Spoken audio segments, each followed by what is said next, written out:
Know that there are rules about reading the Quran. That is, we should be in the state of wudu before touching the book. How does this rule apply to electronic devices? I usually read the Quran on my phone or laptop.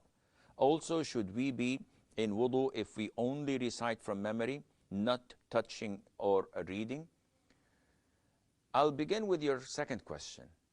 You do not need to be in the state of wudu when you read the Quran or recite it from memory. And a lot of the sisters, especially from the subcontinent, they come and say, when we recite the Quran, do we have to wear our hijab? Do we have to cover our hair?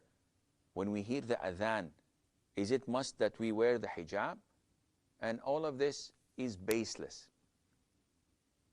These are baseless things. You, in your house, are not obliged at all to cover your head when hearing the adhan or when reciting the Quran at all.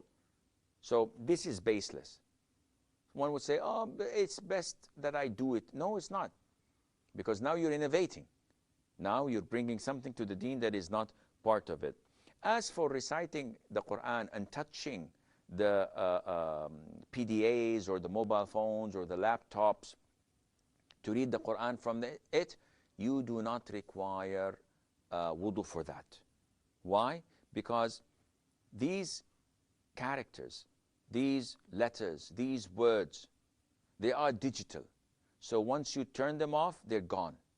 They are not like the actual Quran, which is written on paper. And this requires wudu.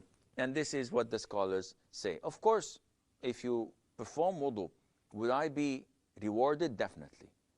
That is a plus, and it is definitely more recommended to do than to recite it without. But sometimes you're on the street, you're on the bus, in the train, you are in a queue, you're waiting for your appointment at the doctor's, and you're not in the state of wudu, and you have the Quran.